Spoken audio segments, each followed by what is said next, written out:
Fala rapaziada, beleza? Mais uma aula que nosso curso de Química é preparatório para o ensino médio e vestibulares. Eu sou o Matheus, professor aqui no curso e dono do canal. E na aula de hoje a gente vai começar a ver como que as substâncias orgânicas reagem entre si. Quando a gente falou de ácidos, bases, sais e óxidos, a gente viu como que eles reagiam, como que eles se formavam e assim vai. Isso para química inorgânica. E agora a gente vai ver essas mesmas possibilidades para química orgânica. A gente tem que lembrar de algumas coisas antes de começar a falar de reação química que vão ser muito úteis para a gente entender como é que essas reações funcionam. Então eu vou até fechar aqui, pronto. Como que uma reação química vai funcionar? Como é que a gente pode entender uma reação química? Primeiro, para eu ter uma reação tem que ter transformação de substância. Então as substâncias que eu tenho no começo não podem ser as mesmas que eu tenho no final. Com isso, eu vou ter ligações nos reagentes que vão ser quebradas para ter ligações novas formadas dos produtos. Esse é o primeiro tópico essencial para entender reação. Segundo, a gente tem que lembrar que a gente viu lá atrás nas aulas sobre ligação química, que ligação química é feita de elétron. Toda ligação química envolve elétron. 3. Se a gente lembrar da estrutura do átomo, elétron está muito mais exposto lá na parte de fora do que próton e nêutron. Então, elétron se mexe com muito mais facilidade. Por isso que em reação química, quem vai se mexer é elétron. Carga negativa se mexe em reação química porque está mais exposta, por causa da estrutura do átomo. E o quarto, mais importante, positivo atrai negativo. Então, você ter polos ajuda muito você ter reações. Então, se eu fosse, por exemplo, desenhar aqui uma molécula bem reativa, a gente vai ver que ela reage muito bem. A gente vai ver que, por exemplo, a gente tem, sei lá, um ácido carboxílico. O O é muito mais eletronegativo que o C, que o carbono. Então, você vai ter uma carga parcial positiva aqui em cima e cargas negativas parciais em cima dos oxigênios. Positivo interage com negativo. Então, aqui a gente tem um centro positivo muito forte. A gente pode pensar, por exemplo, que a gente também tem, sei lá, uma amina. Nitrogênio com carbono. Uma amina que tem pares de elétrons sem ligar com ninguém, em cima do nitrogênio. Sem contar que nessa ligação, N é mais eletronegativo do que C. Então você tem um polo negativo aqui. Você tem uma região negativa nessa parte, uma positiva aqui. A gente pode imaginar que esses dois vão interagir entre si. Negativo atacando o positivo. Lembrando que negativo é quem se mexe, porque, de novo, a parte negativa do átomo, que é o elétron, está muito mais exposta que a parte positiva, que é o próton. Então, coisas negativas, são os elétrons, se mexem muito mais do que coisas com carga positiva. E a gente vai ver que toda reação química meio que se baseia nisso. De um jeito mais óbvio ou não, mas se baseia nisso. Então agora a gente vai aprender o nosso primeiro mecanismo. O primeiro jeito de se entender um tipo de reação química orgânica são reações de substituição. E onde a gente acha os principais exemplos de reações de substituição? Primeiro caso, hidrocarbonetos. Hidrocarbonetos alcanos. Se for lembrar o que a gente falou agora, por exemplo, CH4, gasoso. Ligação C e H é apolar. Ligação C com H não tem polos, então eu não consigo fazer esse tipo de esquema aqui, porque eu não tenho carga envolvida. Por isso que alcanos são muito estáveis, eles não reagem muito bem. É difícil de fazer eles reagirem. Possibilidades de reação com alcanos. Primeiro, uma combustão. Uma combustão a gente viu nas aulas de termoquímica. Uma reação extremamente exotérmica, então libera muita energia. E é tão drástica, mas tão drástica, que o nosso composto orgânico vai embora. A gente começou com o composto orgânico de carbono, CH4, e acabou com um inorgânico que é o CO2. Então essa primeira possibilidade não é muito agradável para a gente, falando de química orgânica, porque o nosso composto orgânico é totalmente consumido, não tem nada orgânico depois.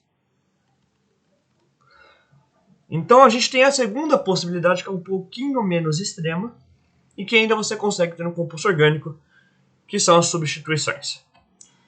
Como que funciona uma reação orgânica por substituição com hidrocarboneto? A gente sabe que tem muita coisa em volta, né? No hidrocarboneto normal, vou botar aqui um exemplo. Eu tenho, por exemplo, um butano, só ligação simples, que a gente falou agora, não tem nenhuma região com mais elétrons que a outra, porque é tudo ligação simples. E a gente quer manter o nosso composto orgânico de um jeito em que a gente não quer quebrar ligações carbono-carbono. A gente quer trocar as coisas em volta dos carbonos. Então isso aqui a gente quer deixar intacto, sem fazer nada. O problema está em trocar as coisas em volta. Só que, de novo, como é que a gente faz uma coisa que não quer reagir? Reagir. De novo, reação envolve mudança de substância, e mudar a substância envolve quebrar a ligação dos reagentes para formar os produtos. Então o foco é a gente achar um jeito de quebrar essas ligações aqui, carbono com hidrogênio. Se a gente conseguir quebrar uma ligação carbono com hidrogênio, o hidrogênio vai embora. E se o hidrogênio vai embora, eu tenho um espaço aqui para colocar o que eu quiser. E como se faz isso? Se descobriu isso um pouco à tarde até, porque, de novo, uma reação bem chata de fazer. Se faz isso usando luz. Mas não qualquer tipo de luz. Uma luz energética o suficiente para fazer as ligações se quebrarem. Geralmente, radiação ultravioleta, UV. Luz é energia, onda é energia. Então, radiação ultravioleta, que inclusive pode vir do Sol, é extremamente energética. Tão energética que você consegue quebrar ligações específicas sem consumir todo o composto. Quando eu coloco isso no UV, eu consigo perceber esse processo aqui. Eu vou manter praticamente todas aqui em volta, menos essa ligação de cima. Cadê? H. Se a gente for lembrar, ligações são feitas com elétrons. Então tem um elétron aqui do hidrogênio e um do carbono. O que a luz faz? Ele quebra essa ligação, fazendo cada átomo pegar o seu elétron de volta. Então, essa ligação tem um elétron do hidrogênio e um elétron do carbono. Quando a luz quebra, cada elétron volta para o seu átomo de antes. Isso quer dizer que agora eu vou ter uma coisa assim, ó. Eu tinha o H e o C juntos com seus elétrons e agora eles estão separados. Não por coincidência, eu coloquei uma molécula de Cl2 aqui, gás cloro. E por que eu botei Cl2? Porque esse tipo de ligação aqui, ligação com flúor, com bromo, com cloro, com iodo, que são os halogênios, também são fáceis de quebrar por luz. E vai acontecer exatamente a mesma coisa que a gente fez antes. Ligações são feitas com elétrons, e cada cloro está participando com um. A luz vai fazer com que um elétron volte para um cloro e o outro volte para o outro. Aí eu vou ter isso aqui. Eu vou ter o cloro e o outro cloro separados entre si.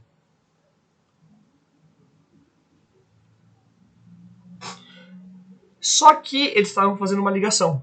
Agora não estão mais. Isso quer dizer que eles estão loucos para achar alguma coisa de volta. Achar algum elétron ali, algum outro átomo para se ligar e voltar a fazer alguma ligação que estabilize a situação deles. Esse cloro vê o seguinte.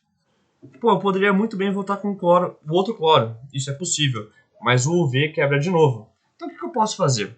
Eu posso, ao invés de me juntar com esse cloro, eu posso ir lá e me juntar com esse carbono aqui. Esse carbono também está com um elétron solto, precisando se ligar.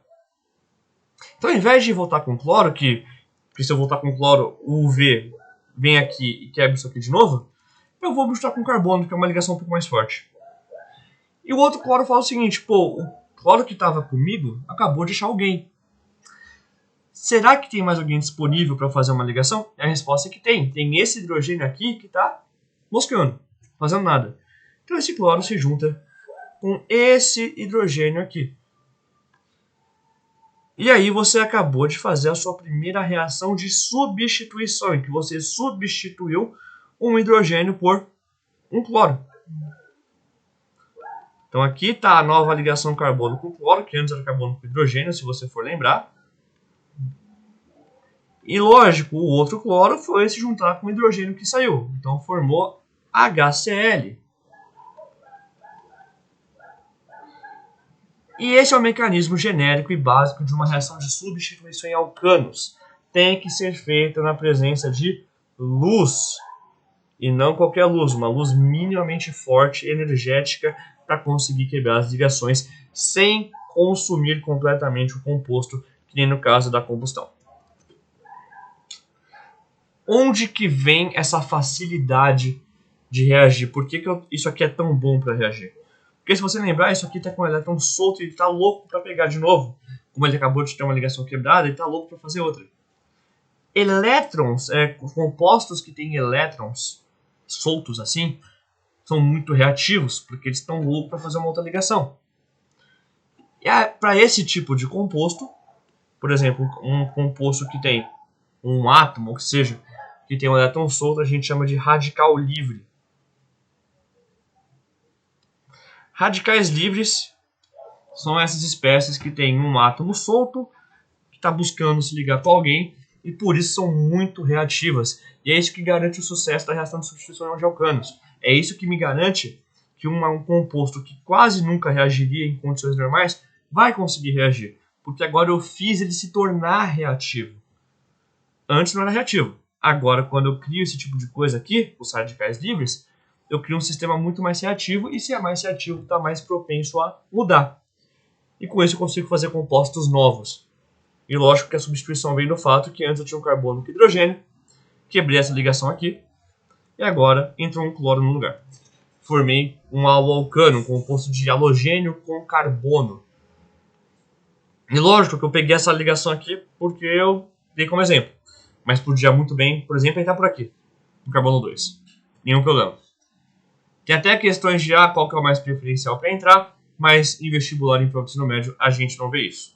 Vou fazer uma parte mais avançada depois, mas no futuro, explicando por que na verdade, esse produto aqui é o menos possível, menos estável possível, e por que na verdade, deveria ter sido esse aqui o mais estável. Mas fica para depois. Então é assim que a gente faz uma reação de substituição de alcanos. Luz que permita ligações serem quebradas e transformações acontecerem.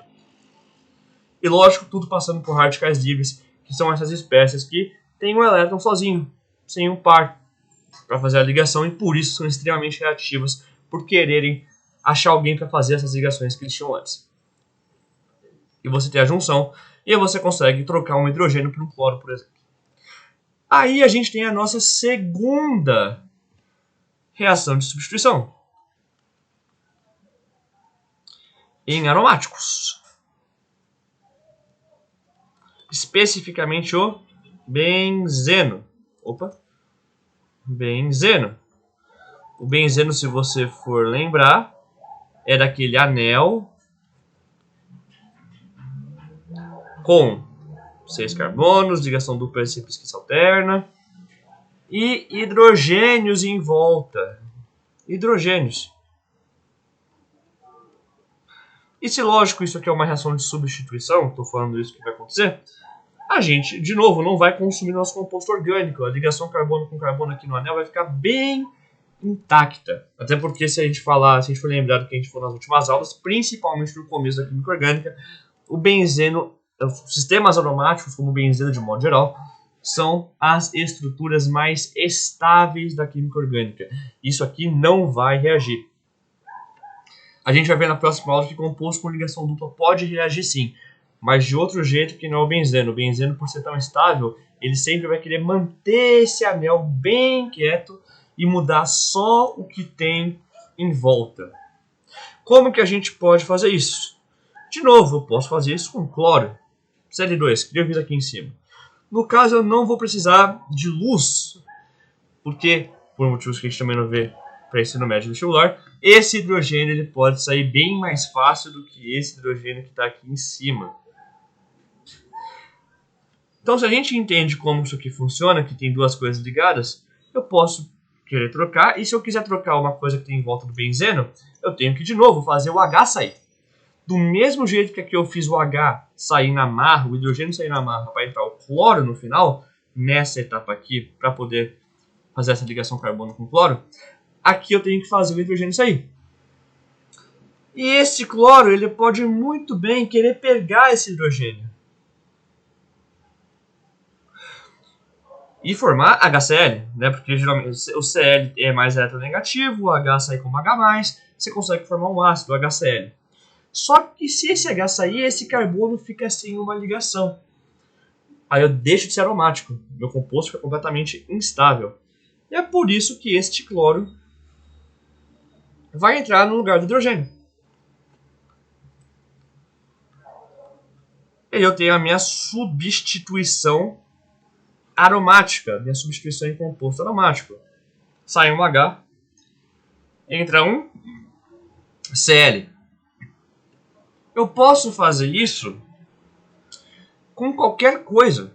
Não com qualquer coisa, mas de modo geral você tem classificações de vários tipos diferentes de substituições com benzeno. A mais famosa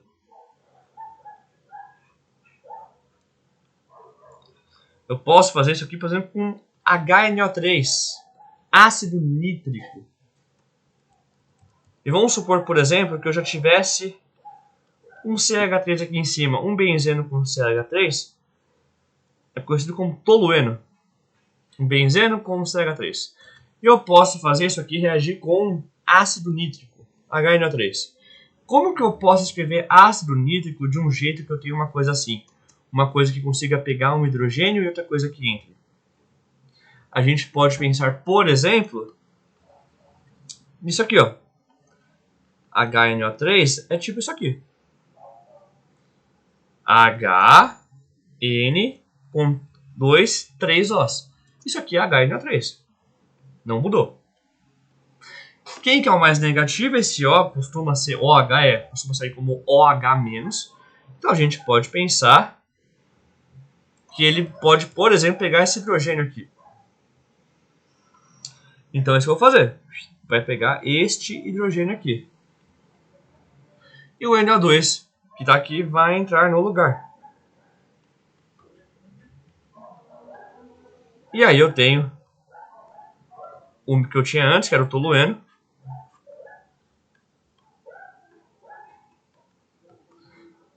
Entra aqui o NO2 e sai água. OH com H é H2O. Isso aqui sai na forma de água. De novo, por que eu fiz o OH atacar? Porque o OH é bem mais eletronegativo que o N, então ele fica negativo aqui. Então essa aqui é uma região mais positiva. E é por isso que esse OH- é quem vai pegar esse hidrogênio, que geralmente sai como H+. E se eu fizer isso 3 vezes? Bem, se eu fizer isso 3 vezes, eu vou primeiro liberar 3 NO2. Então, 3 vezes. E eu vou liberar 3 águas. E aí você pergunta, pô, por que você quis fazer isso 3 vezes? Qual que é a utilidade? Isso daqui, se você for lembrar das aulas que a gente viu de função nitrogenada, são grupos nitro, NO2. Tem 3 dele. São 3 grupos nitro que agora estão em um tolueno. Então isso daqui é um trinitro. Só de novo, trinitrotolueno, que todo mundo conhece como pela sigla TNT. Trinitrotolueno. Um dos primeiros explosivos comerciais que foram feitos na história da humanidade, de uma maneira bem sistemática. E só se conseguiu fazer em larga escala, entender como se fazia aos montes para usar em dinamite, justamente porque se entendia como que o ácido nítrico poderia atacar. E justamente como que eu poderia ter alguma coisa que permitisse eu fazer isso. Aí deixa de ser uma coisa tão aleatória e começa a ficar uma coisa mais sistemática, mais organizada. E quando você tem esse tipo de coisa, você tem mais controle. E se você tem mais controle, você consegue produzir com muito mais facilidade. De novo, lógico que o benzeno, como a gente falou agora, ele não quer mudança. O benzeno é muito estável, de um jeito que tudo isso daqui acontece com catalisadores, que a gente viu